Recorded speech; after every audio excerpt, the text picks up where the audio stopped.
A very good morning to our audience. Thank you for tuning in to our webinar today and welcome all of you to the launch of Industrial and Logistics Whitebook, a jointly collaboration between DFDL and APS Cambodia.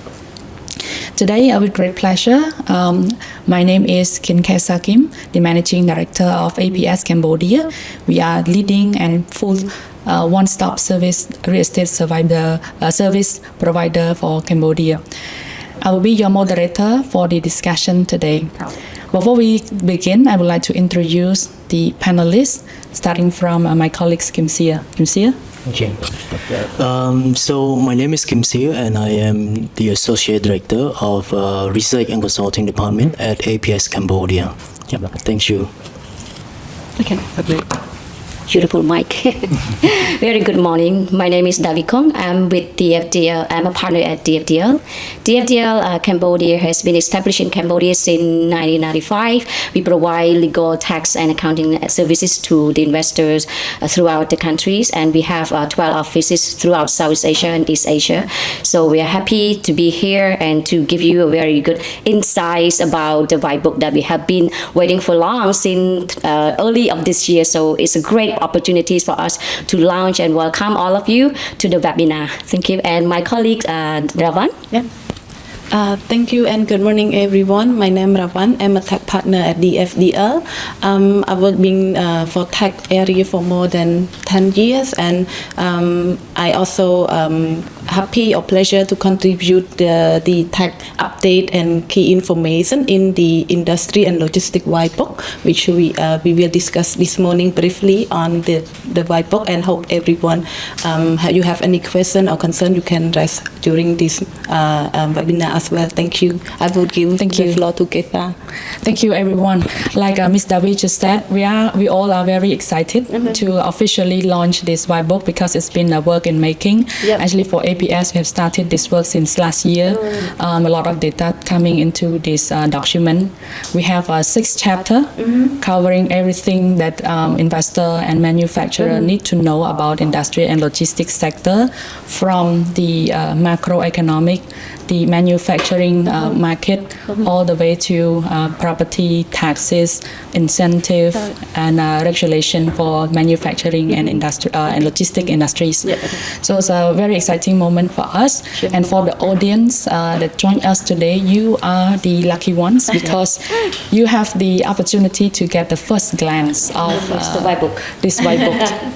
It is not available online yet, but once we finish this webinar, those who register with us today will receive this right into your inbox. Yeah. Okay. So I'd like to give a little bit of a background, how and why this whitebook came about, especially from our team at APS. Since the last 2 years, we have noticed that industrial sector have been contributing more and more significantly into Cambodia GDP growth. For example, in 2025, up to 60% of all QIP projects are actually in industry sector.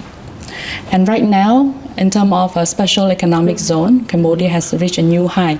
We have over 60 approved SEZ, totaling around 8,000 hectares all across Cambodia, and 30 plus of them are currently operating.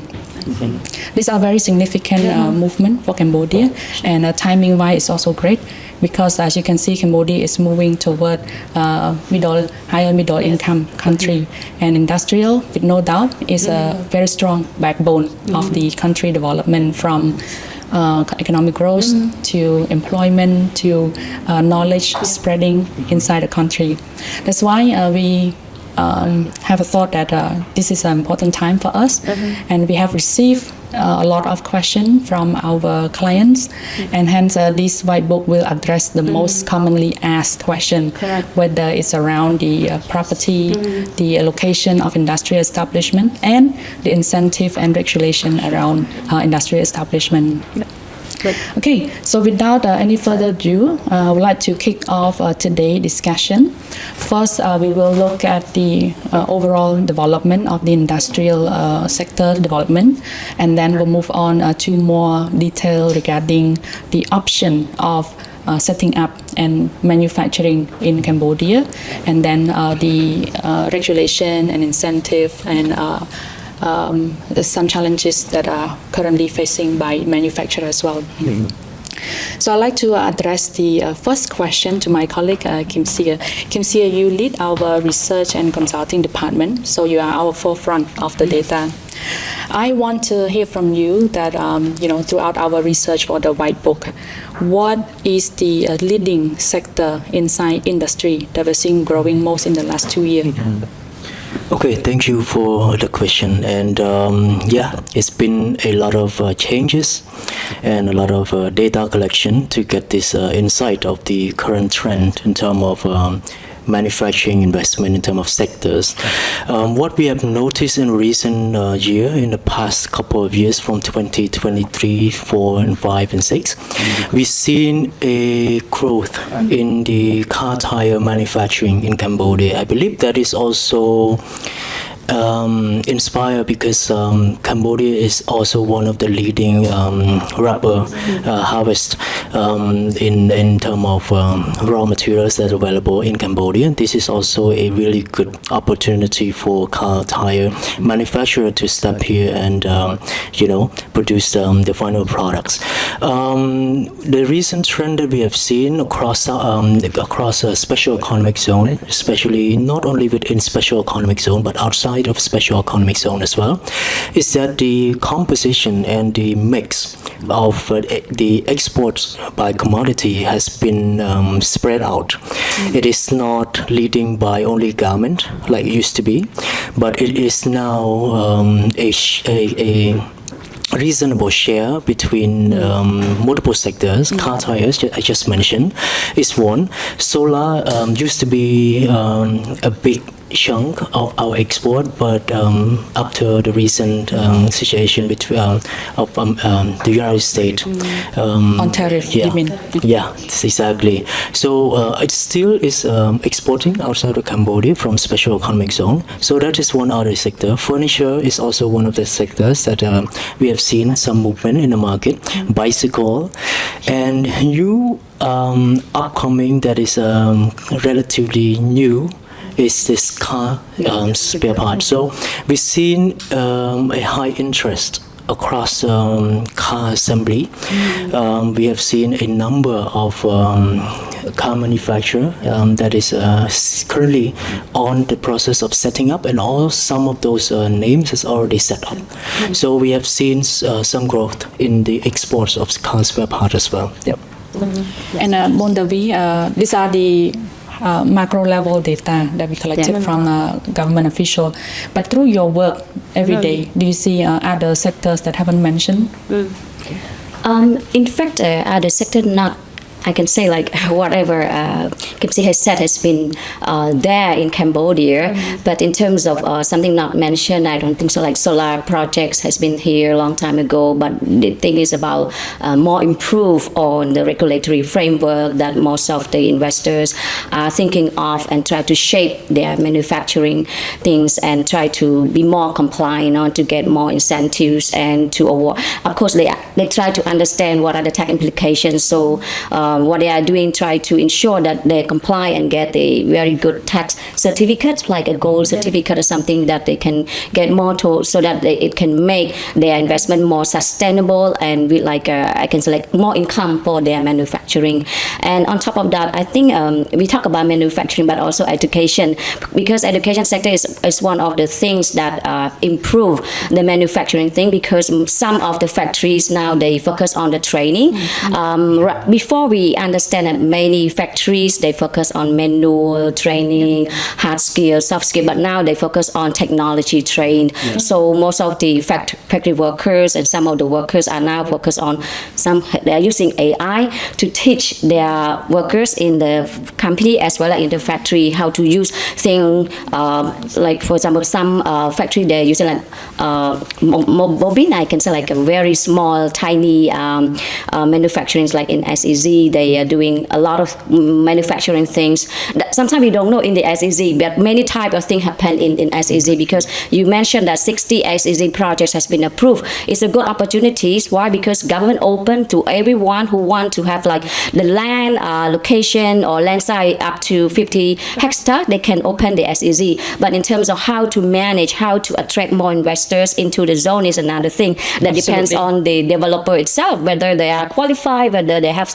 sufficient ability, or I guess like best infrastructure. So it's like very competitive markets for the SEZ developer in the country. It's very good for the tenant, for the manufacturer, right? Because they have options, and I think competition is very healthy to create more option and choices for the tenant. Yes. Just to add on more on Kimsea and Mondavi, I would like to also share from my day-to-day work in investment and industrial property.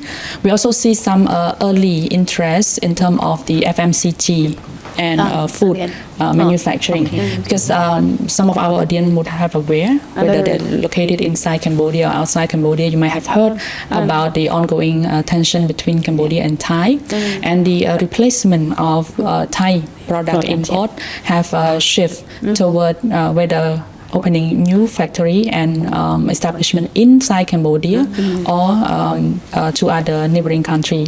And inside Cambodia, one we are seeing also on a growing trend, although that probably haven't been reflected in the national data yet.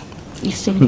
I think, sorry, I need to add. I have heard about this product has been imported beside one other country that we rely on those products long time ago, but right now the government like open to every country who have like the product that is a needs of Cambodian people. For example, like milk, the dairy products, like some or one of the thing like Kirisu now expanding their manufacturing and production.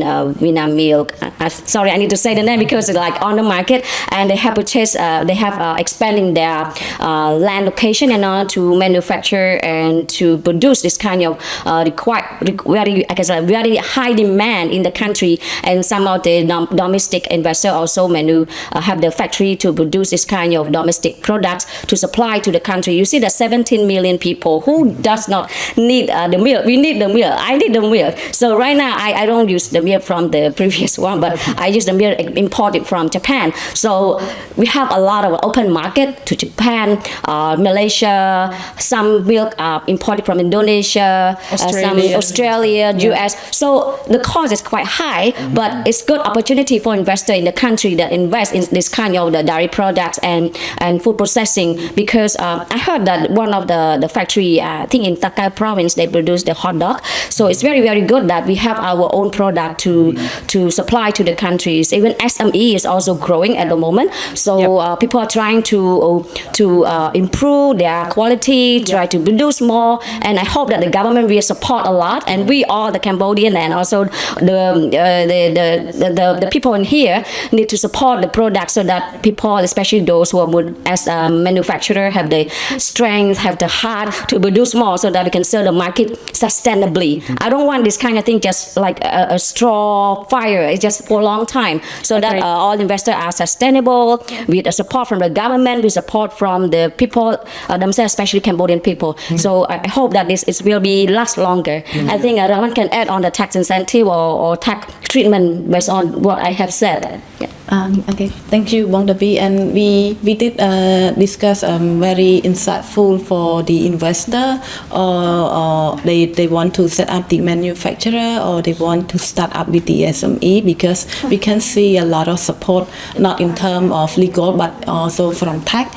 And if we talk about tax, the most significant or key important for the investor that they are looking for to get some tax benefit in Cambodia through what we call the qualified investment project, or in short, maybe most of us know that it's called a QIP.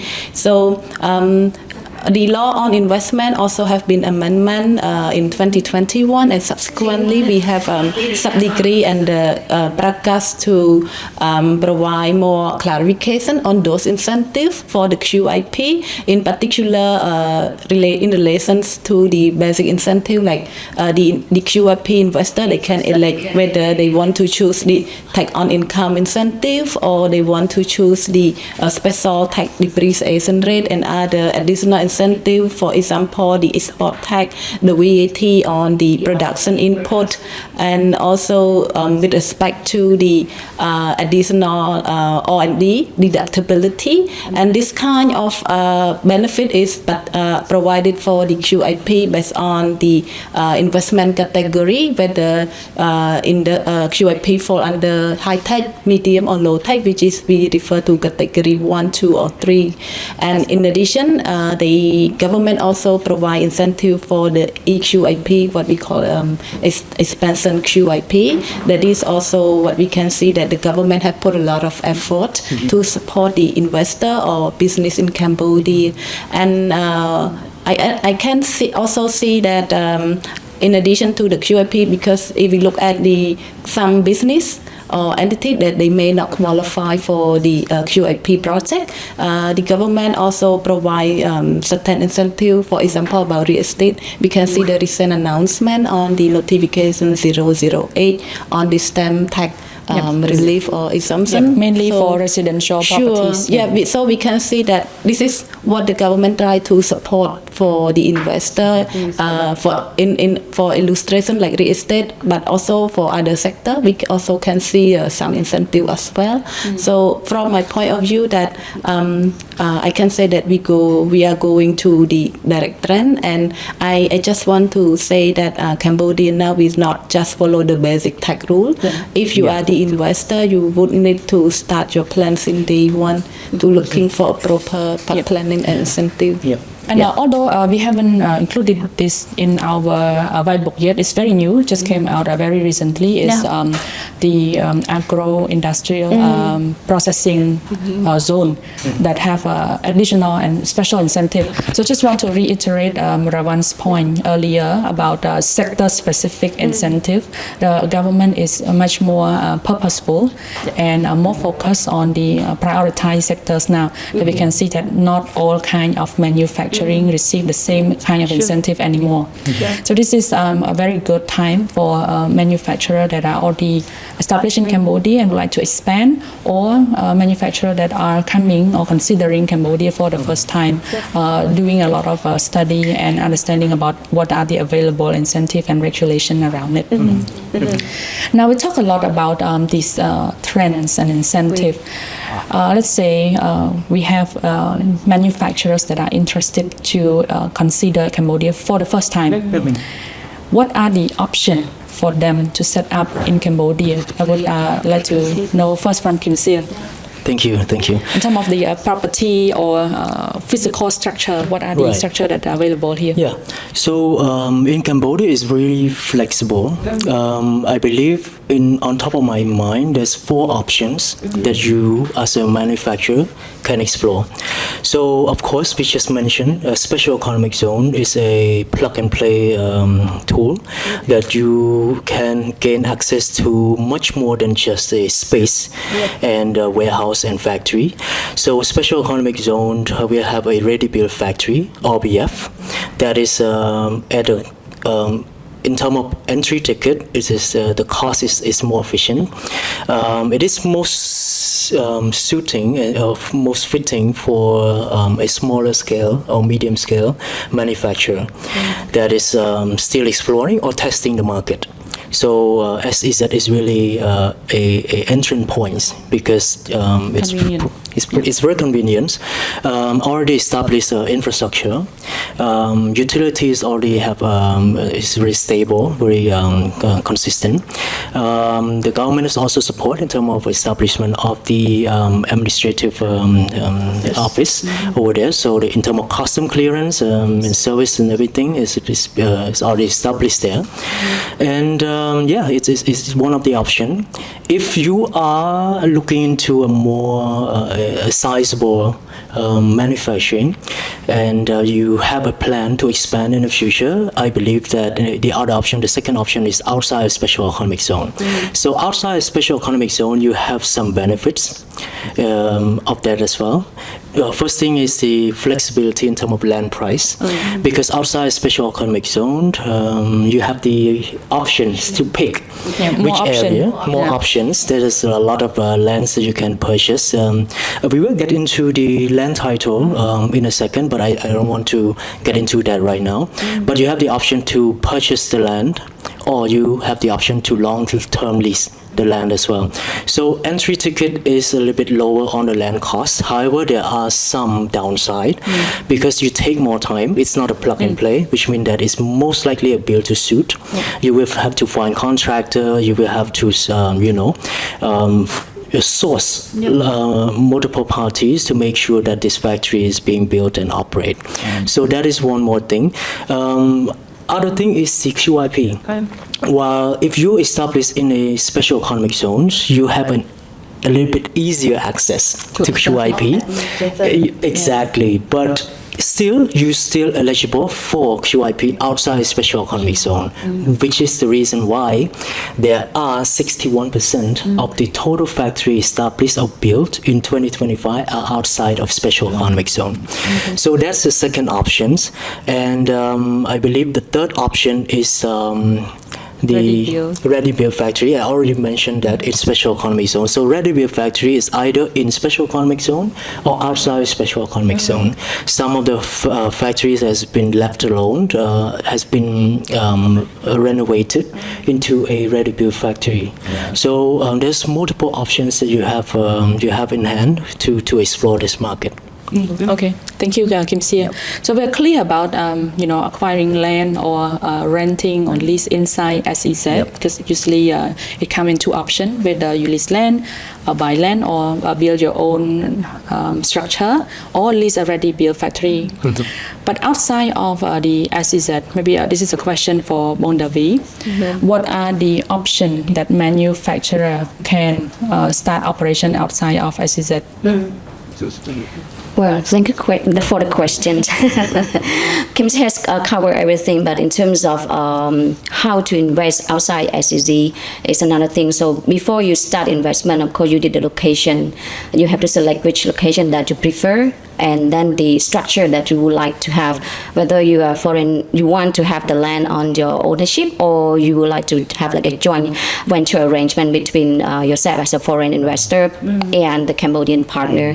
So there's structuring option that you have to consider before you start investing in Cambodia, because in Cambodia itself, there's a restriction on the land ownership, so you have to be aware of.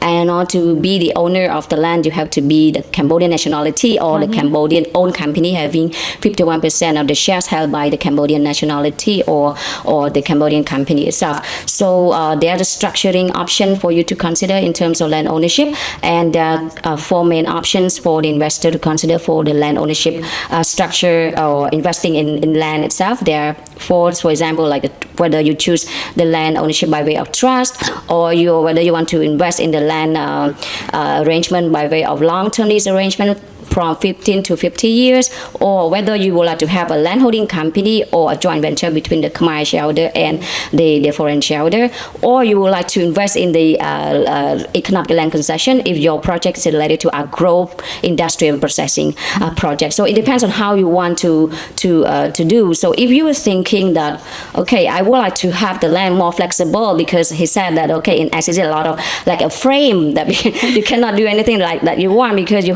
want your land to be higher land price in the future. So there's an option for you to consider, and then you have to study what kind of structuring option that you have to prepare for and select the location. And of course, if you are producing something for exporting, you have to see whether when you export you use the port or you use the aircraft or by way of logistic things. So easy to access to the transportation and infrastructure. That's other thing something that the investor have to consider. And I believe that most of the investors in Cambodia will choose something easier, and they like to be in Phnom Penh center because it's easy to access to everywhere. Even the airport is in Phnom Penh, where the port, we also have Phnom Penh port. But if you think, okay, I want to export fast, go to the Sihanouk Wheel, and we have SEZ in Sihanouk Wheel. And some are like in Bavat, you want to export through Vietnam border, or you would like to export to Thai border. There's some kind of arrangement that you can consider. And as said, that 60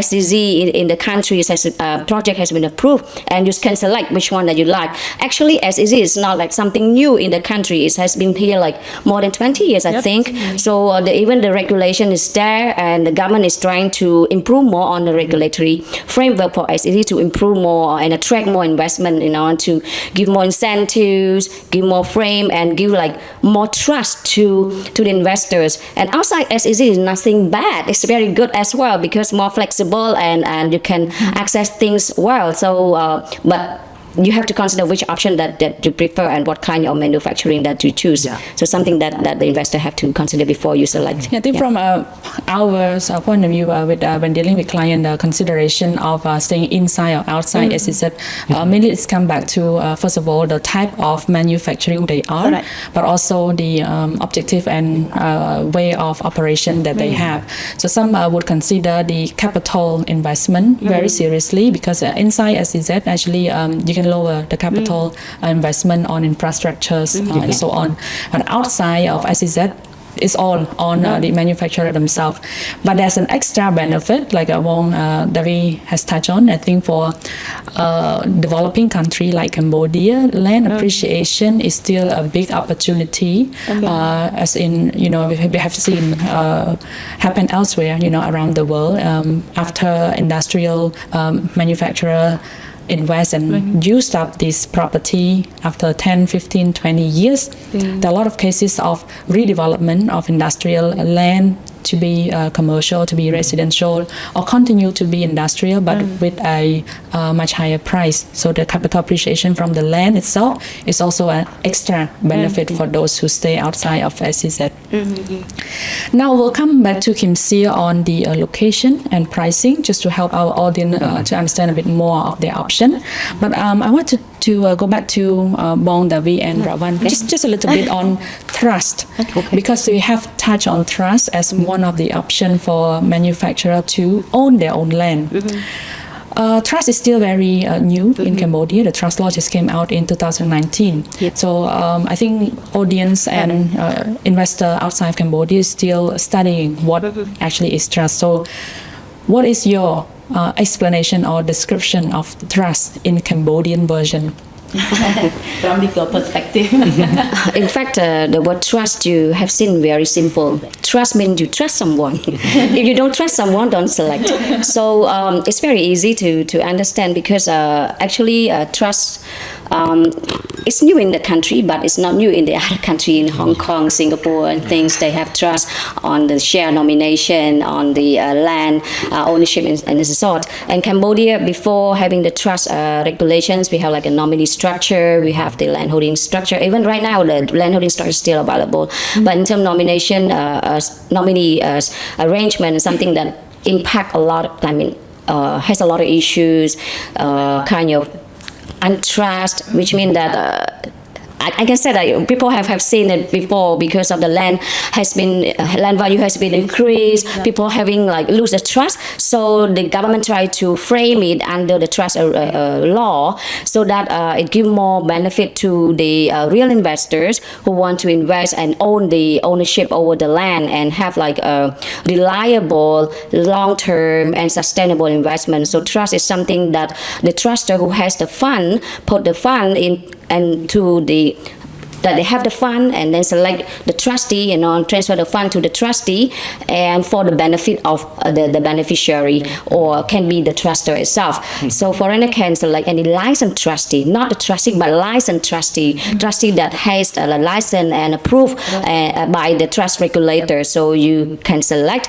and depends on the investment that you have, the land value, because some trustee you have to consider which trustee that that should serve you well, because sometimes investors think about the land value, which is high. So the trustee should have the capital at least could support you with your land investment values, or something that you could consider. And trust, many types, many for Thai, like family trust, commercial trust, and some sort of the trust. You can explore more in the whitebook on the trust arrangement. So either foreign investor want to have trust, and it's just only 2019, and the regulations come up 20 and 24. So there's still availability for try to understand what are the regulations, what are the implications of the trust arrangement.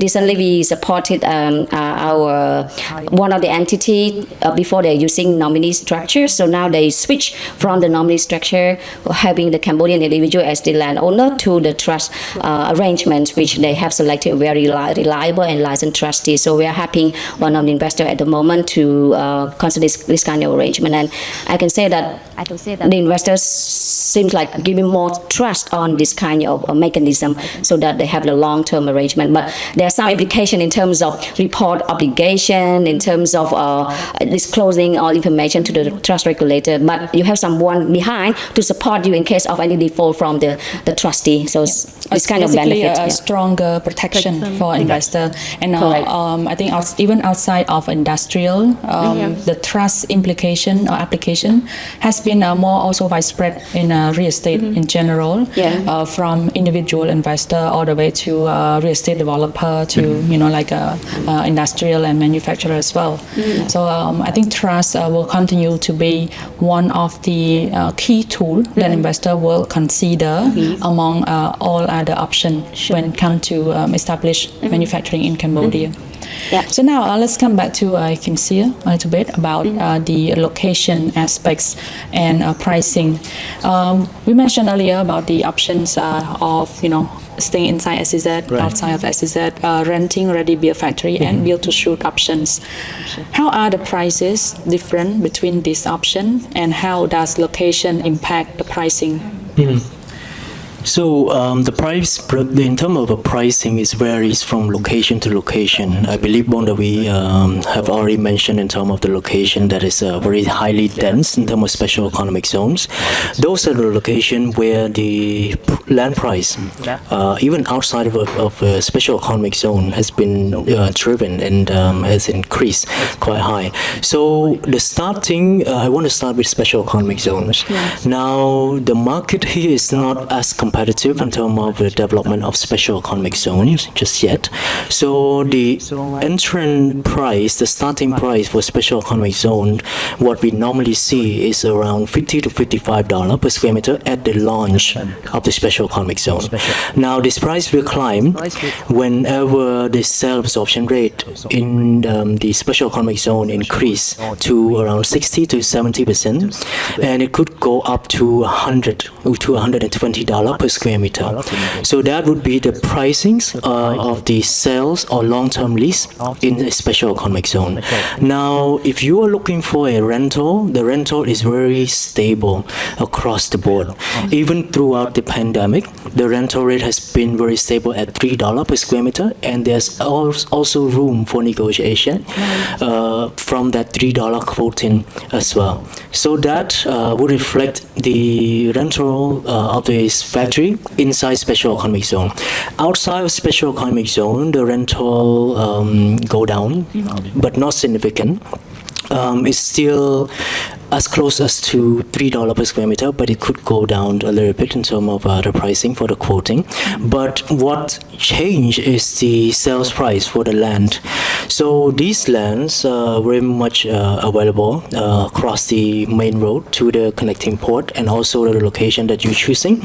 So the land price could be at $20 to $30 if it's on the main road, but if it's outside the main road, it could even actually go lower. However, you have to consider that as well, because if it's outside of the national road, you will have to invest into the infrastructure for the logistic part of your business as well. So consider that in your investment entry to Cambodia. So that would be reflecting in terms of Sihanouk Ville area. So the other area that is very potential for industrial is Bawat area. So Bawat area is a highly dense special economic zone driven that's connected to the border of Vietnam, which is linked to the port in Ho Chi Minh. So port in Ho Chi Minh is also potential because after we discuss with our clients, is that these two options is different from if you were to export through the Vietnamese port, you will save 10 days of logistic time. But if you go and export through our Sihanouk Ville deep sea port, it will take at least 10 more days because we do not have the scale of the vessel to go direct to, for example, America and Europe. So we have to ship either to Singapore or to Hong Kong. And yeah, so it takes more time.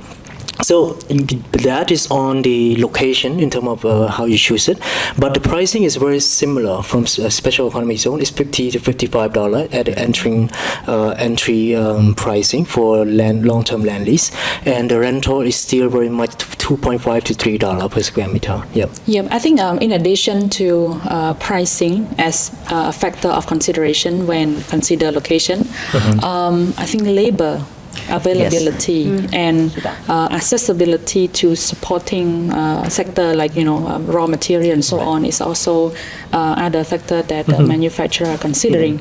It depends whether this manufacturing sector are in a more labor intensive or less labor intensive kind of category when consider pricings that can affect the location option. Yeah. And in addition to the logistic route that you just mentioned. Totally right. Yeah. I want to discuss more in a minute, but I want to remind our audience that we also open for a Q&A session afterward. I have only probably 2 more questions for our panelists, and then we'll open for a Q&A. So please feel free to type in your question into the chat room or Q&A room in Zoom, so we can see your question and pass it on to the panelists. We'll come back to the question. I'd like to talk a bit more about incentive and basically the tax incentive to Ravan. So we have talked a lot about the option of being inside and outside SEZ, and we've talked about different kind of incentive.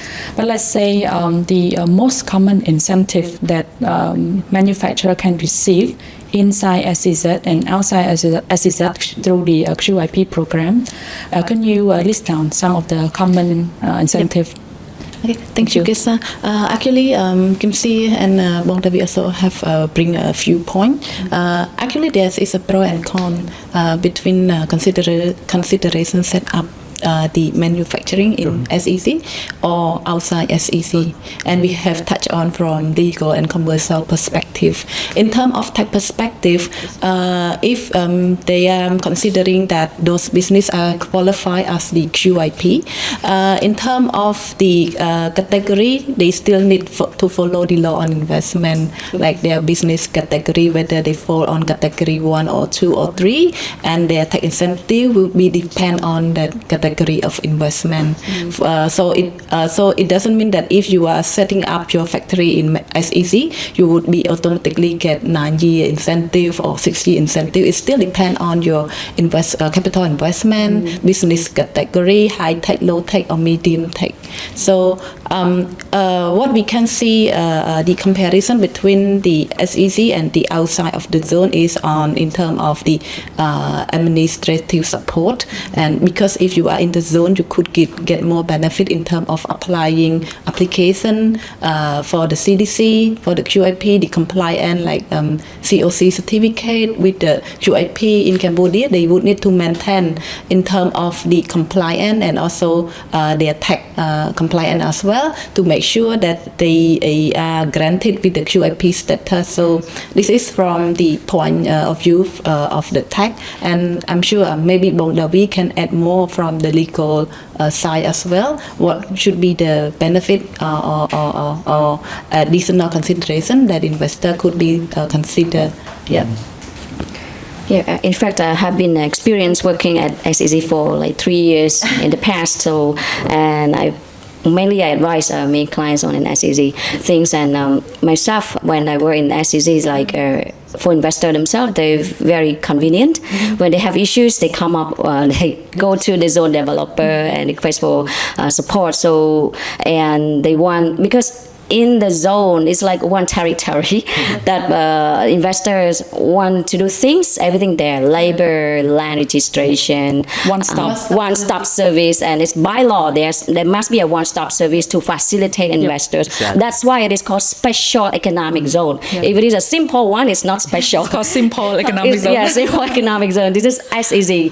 And I can say like, some in other ASEAN countries, Philippines or Vietnam, we have been, whenever in one of the SEC, I have been visiting those SEC and see that very convenient, and most of the investors, when they jump into the investment in the zone, they feel very confident. They think that their investment will return something well, and most of the investors who want to invest in SEC, they want to serve the export of their products outside the country, so they enjoy the incentive easily because the custom also there, so everything is there. It's very convenient. In terms of legal framework, if you think that you want to go into the zone, of course the land location, you have to select whether you want to invest in land as like long-term lease or ownership, or it depends on what you need, and then you go with the developer and then select location, because normally the zone, they have they divide their development phase by phase, so it depends on selection that you need. And after that, you register your investment as an QIP in order to enjoy the incentives. You can also not to register a QIP because you don't want incentive, it's okay, but when you go into SEC, you have to enjoy the incentives, because when you transit any products in the zone, you can also subject to incentive as well, like VAT and stuff. But of course, when you produce and supply outside the zone, you have to comply with the normal regulation, tax regulation. So that's why it is something special when you get into the SEC. So after you register QIP, you also register with the MOC in order to become the legal entity, and then with the GDT, the labor ministry and the NSSF, and all for you to be entitled with some of the benefit under the Cambodian law. And the registration will be processed by way of online registration. There's a single portal for the company to register. So I can say very straightforward for registration, but make sure that you have your clear feasibility study, clear objective of your investment, so that you can invest with high returns. Thank you. Thank you. We discussed a lot about the opportunity and incentive and benefit of setting up a business in Cambodia. Now, I think as like in any country, in any business, there's no without challenge.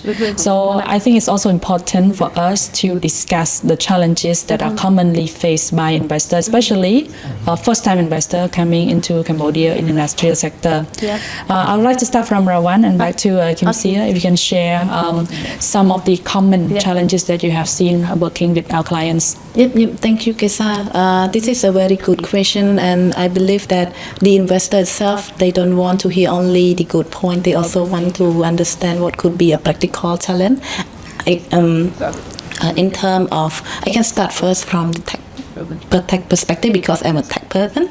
So again, if we look at the the incentive side, I have explained already. There are some key incentive in Cambodia in terms of QIP, other incentive for the real estate, or even for some business sector, tourism, or other agricultural sector. In addition, we can see the government also spend a lot of effort in terms of having signing DTA, double taxation agreement with other countries. country to give more benefit, or let's say the more incentive for the investor. So to me, I just want to say that when you want to set up the business in Cambodia from tax perspective, you don't just need when you start the operation, you would need to see before the operation. You need to plan properly, because tax planning is not about planning to avoid paying tax, but planning correctly in terms of what kind of investment or activity, like Bong Davi has mentioned, that they are considering. For example, if you want to be a QIP, you not only look into the legal compliance, but you would need to also focus mainly on the tax compliance, because as I mentioned during the discussion earlier, that in Cambodia tax framework now is not just how to say the light touch. It now very good toward to the international tax standard, which is not just a basic tax compliance. We have other rules or other, how to say, tax regulation to govern. For example, you need to also look at the tax transfer pricing perspective. You need to carefully comply with the tax regulation to make sure that you mitigate any tax audit exposure when you run your business in Cambodia. So meaning that if you properly plan, have a tax planning from day one, so meaning that you would not be, how to say, incur a lot of loss. So like Bong Davi, maybe you can get a high return in the future. So this is very important, because some investors maybe sometimes they not really focus on the compliant thing. But I would say that, and very encourage that all investor, when you set up the business in Cambodia, you would need to highly compliant with the tax regulation and stay updated. In particular, like what we discussed about QIP, the trust as well. The trust law we have introduced in 2019, and for tax we also provide the clarification on the taxation on trust, in particular with the trustee obligation or trustor taxation last year. So I think this is a good sign of the development in Cambodia. Yep. So from legal, I can pass to my colleague Bong Davi to add up the challenge. Yep. I think the challenge is, I don't want to discourage investors to invest in Cambodia, but the challenge is that investors are facing, I guess, like domestically or internationally. So in terms of internationally, right now the outside thing is about uncertainty of the world economy. So it also impact the countries, the war that you can see, of course, the war between Israel and Iraq and the US really impacts the investments. The gas, of course, the petroleum the price increasing up and down. So it is very challenges for the investors, because when you manufacture something, of course, you rely on some manufacturing that depends on the diesel, the oil, this kind of thing. Some they're using energy, solar system that also have for their manufacturing of their factory. So these are the challenges for the international things. And for the domestic thing, of course, you can see like the tension. The Cambodian and Thailand border also impacts economy, especially on the hospitality, on the tourism side. That we can see the drop of the tourists to the country. So these are the challenges that impact some of our provinces in the country, and it's very tough for some of the investors who invest in hospitality at the moment. Yep. So these are the challenges, and the compliance things. Of course, although you are facing challenges, the legal compliance still there. So, but the government, I believe that they are considering all of this, the impact, the incentives, the exceptions, and particularly on the tax on the real estate things for the transfer or the stamp tax. And the government itself, the private sector, some chambers are working together and on to advocate to have the investment locally and on to improve more on economic growth. Without the support from all the stakeholders, it's hard for the business to grow in the country. So these are the challenges. I really request the government to support more, especially on the compliance, not to put so much compliance to the foreign investors or the investor in the countries. So I believe that all together we can move forward for the business and to improve more on economic growth to the country. So the challenge can be changed as the opportunities for some sectors. Okay, over to you, Kimsea. Okay, thank you. So I will cover in terms of the challenges from the market side and the setting up side, right? So there's a couple of points I have to point out. Is the first is the labor. Now we have labor, we have an abundance of labor. It's just that if you want to climb the value chain in terms of the manufacturing sector, we need more qualified labor. This is why the setting up stage take a little bit longer, because the manufacturer needs to train the staffs, the employees to do the work. So this is the concerns that we have seen in the past decades, and it's still ongoing. And I think this is something that we have to look into from the government's perspective in terms of vocational training, and from a lower educational system as well, that this is okay if you do not want to pursue university. Vocational training is actually a good option for a better career in the future. It does not mean that if you go into vocational training, you are not as good as others. Because in other countries, vocational training is actually a options that is very qualified, and they earn quite a lot as well in that industry. So that is one thing. One other thing is the cost. Now, cost is separated into two: logistic cost and electricity cost. Now, Cambodia is the second highest electricity cost in Southeast Asia, and at one point, this cost will need to be reduced in order to capture more manufacture to the country. That is one thing. The infrastructure is still very much limited. I believe that you have worked with a lot of manufacturers who want to purchase a space, a land to set up, but utility accessibility is still one of the concern, and the labor in that area is also one of the concern as well. So the cost and the infrastructure is not 100% there yet. For the logistic cost, is always the first complaint from exporters that we spoke to in the recent months, and it's still ongoing because the cost here is quite high compared to the regional countries, especially in Vietnam. So I believe that because our infrastructure is not 100% there in terms of the roads, one of the things that is very interesting is that we have a lot of speculation on why the exporter is not utilizing the expressway. And after the discussion with some stakeholders, it's not only the cost of the expressway, but the cost, the penalty cost, if there is any breakdown on the road. So they try to avoid it, to use the old road. So that's also one of the areas that we still need to improve on. I think I covered almost all the challenges that. Yes, I think we discussed a lot already. Actually, we have also question about opportunity and risk, but I think we have covered everything from market advantages, export and destination and incentive, tax incentive, and also risk or challenges from tax perspective, from market, from external shock, which is probably not unique to only Cambodia, but across the world.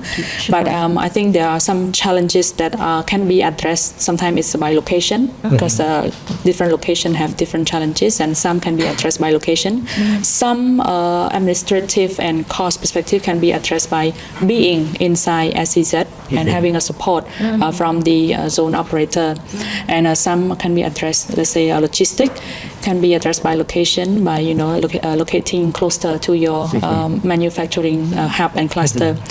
Now, I would like to also remind the audience that despite all of these challenges, I think a lot of manufacturers still find Cambodia as a cost-effective establishment for their manufacturing, because if you consider land price and rental rate, it's still much cheaper compared to the regional peer. For example, in our guidebook, we also include a comparison with Vietnam market. Kimsea mentioned that SEZ plot pricing can start between average 50 to 55, all the way to 120. But in Vietnam, around Ho Chi Minh area, price has already climbed to over 200. Yeah. And rental, well, in Cambodia is around $2 to $3. Yeah. Rental in Vietnam has already climbed to $6. Yeah. So this is the reason why beginning from earlier this year, we're starting to see more investment and manufacturer that already established in Vietnam looking for extension coming into Cambodia as extension of their manufacturing as well because of this cost reason that are happening elsewhere in the region. So I think it depends on who the manufacturer are, what industry they are, their format of operation that they can find whether Cambodia has more cost advantage or less cost advantage compared to regional peer. Now I'd like to open for the audience question. We have some question kicking in. One very interesting question. I think I will ask this question to Davi. So the question goes, what opportunity do you see for institutional investors, such as pension fund, also social security fund, to invest in Cambodia regarding industry and logistics? It's very specific for an institutional investor, but also specific on industrial.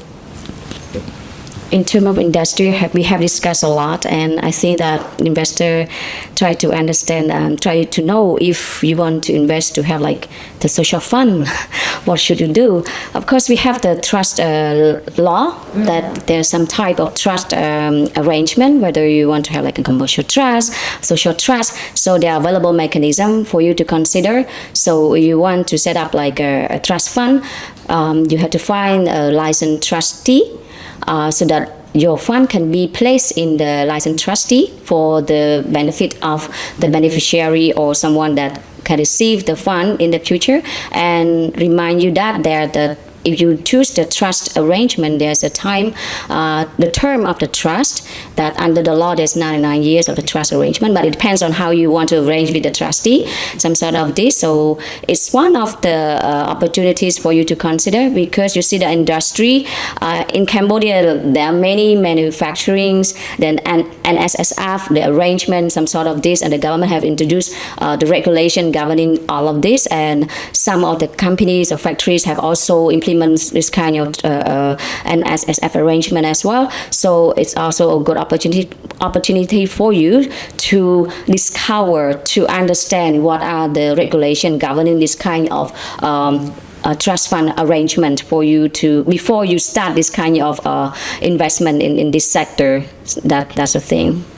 Thank you, Wanavi. So that's on the setting up of the investment instrument. But I think there's a lot of opportunity in logistics as well. We also covered in our guide Whitebook. Something like last mile logistic hub is still something that is very growing in Cambodia and doesn't have much supply yet. We talk about more attention and focus to growing agro processing industry. But we still have seen a lack of cold storage and cold chain, basically to support those kind of agricultural products. So these are just two examples of other outside of industry. The logistic part is also something that investors should consider as well. I can add on, it's not related to industry but education. So right now there are lots of international education sectors, like international schools are coming to the country because we have like lots of young populations, and of course the government announced there will be like a list. We are out of the least developed countries soon in 2030. So it's a good opportunities for investors who want to invest in education sectors, especially on international curriculum. So they're coming, and you like to expand your investment in this kind of sector, also come to Cambodia. Very good regulatory framework, support, and available land locations. And we have lots of vacant land and a lot of opportunities. And as you can see, the real estate market is, I guess, the pricing is very, very good for you to consider. So why not think about education sector and set up your school? And a lot of people are especially young parents like me. I also invest in my Kids' children, my education. kid Yeah. education. So We work so hard every day just to put we work our so money hard into education. yeah. So it's a good opportunity for you to consider this kind of sector. You expand from Singapore or from Malaysia to Cambodia, so that I believe that you will get high return on this, and the tax treatment also special. Very encouraging for the investor to invest on I this. think it's great that you raise up the education, because Kimsea also touched on the vocational training, which is very much needed right now as we continue to grow our industrial. I think outside of the general education, which is the K to 12 kind of education, vocational is another opportunity. University is another opportunity that international university can consider in Cambodia.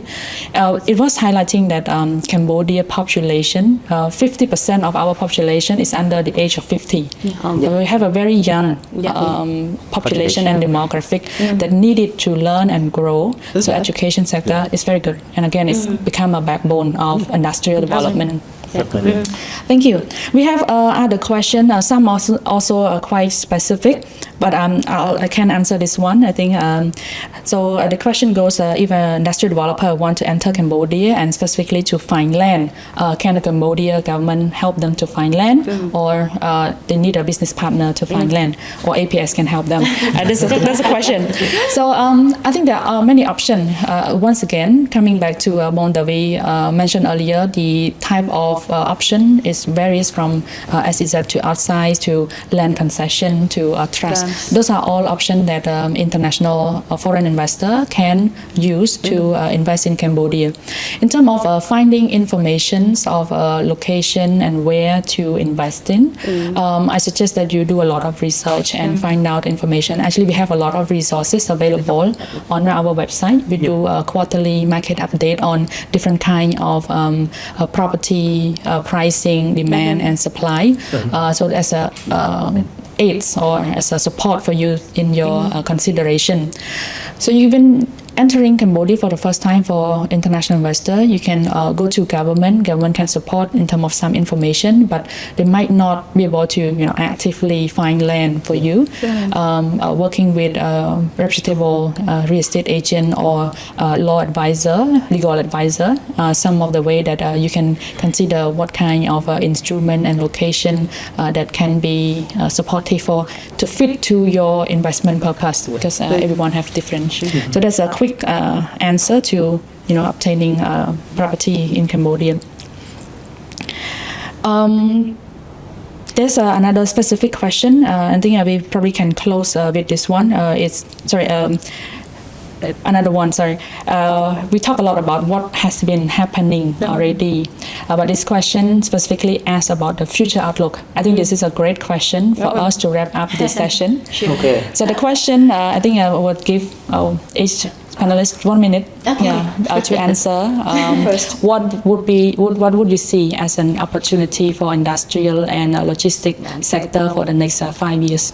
Okay, thank you. Again, for me, from tech, I can see the government afford a lot of international tech treaty that we can see that currently we have signed 11 country DTA with 11 country, and we expect to have more DTA in term. So because you may know that when we enter into the sign the both taxation agreement with the country, we can have the investor to reduce or minimize the both taxation in term of, in particular, for withholding tax on the technical or dividend, the capital gain tax. This is a good point, and for me, I believe that the tax. When the investor coming to in Cambodia, they also concerned about the tax audit. So I can say that in terms of tax audit environment in Cambodia is much more better now. We have the SOP, we call a standard operating procedure, which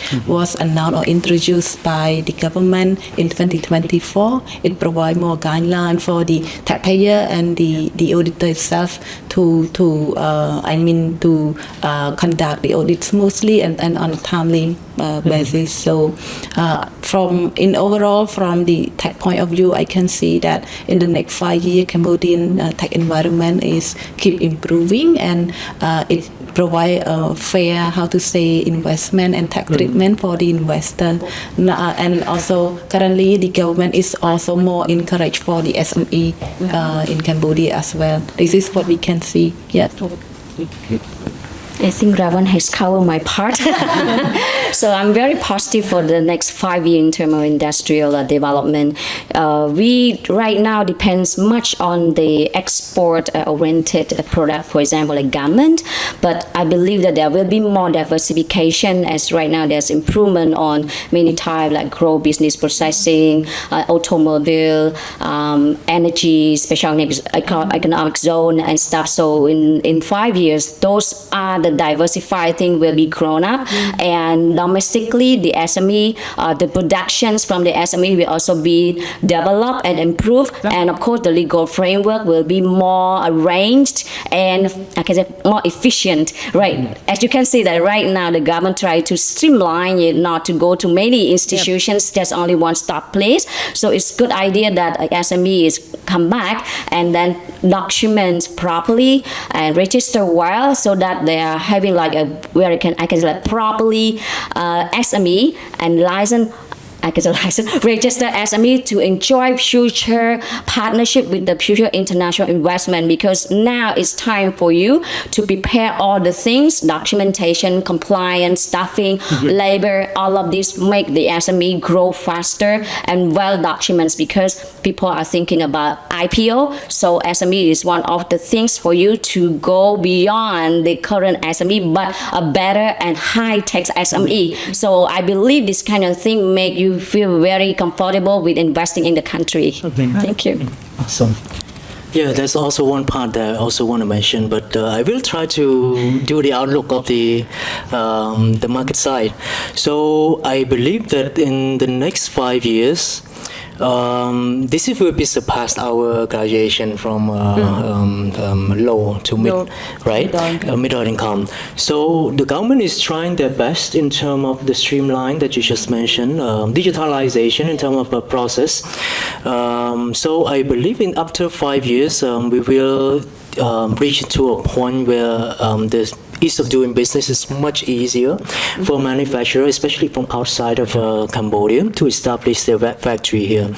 On the production side, I think we will we will climb the value chain, where we will be focusing more on the higher value-added production instead of solely reliant on the garment. We have seen a change already right now, but I hope to see more changes in terms of the composition of these export products to more of a semiconductor, electronic components and car spare parts, or come to a car manufacturing facility here. So that would be my projection of the industrial. I would expect to see more growth. So that would be the sector that I expect to see some substantial growth. Yeah. Are we good? Yeah. Okay. Thank you. I share the positive view and all of those. And I think in addition to that, I want to stress again the adoption of technology and human capital. I think this will be the two strong areas for Cambodia.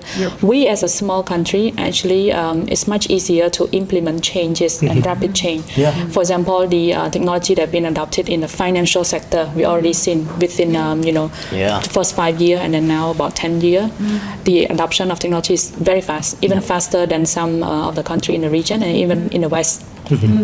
So with that framework, I believe that it can be implemented and copied into other sectors, especially in industry as well. And as once again, education becoming better and better, I will believe that this will contribute strongly to the development of the industrial sector. So with that, thank you. I do have one more point. I almost forget to mention that what I'm seeing is that we are in need of cold storage, and if we want to expand our logistics in terms of last mile logistics, and especially on the food processing side, we will need a more streamlined and more qualified cold storage and more capacity on that. And then the shortage of silo is still concern for agro processing facility as well, and the cut off of the third-party logistic third party, because this will increase the cost for the manufacturing, the food processing facility, and also lower the margin from the farmer as well. Now, if I would expect to see more initiation from the government as a third-party collector, and then strike a deal with food processing manufacturer to increase the margin for the farmer and lower the cost for the food processor as well. Yep, that's Very good point. Yeah. Thank you. Very important have to to add. get that out. Close this off. Thank you. There's a lot of things that we want to cover in 1 hour, but it's not always possible. That's why it took us, over a year to make this document. So once again, thank you for everyone to tune in our webinar today.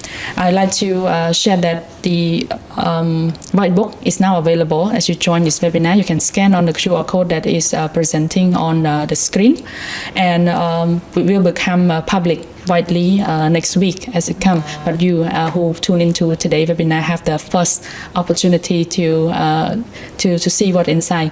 And we have covered a lot from everything that we discussed today on the incentive, on the market pricing, and the opportunity, and as well the challenges.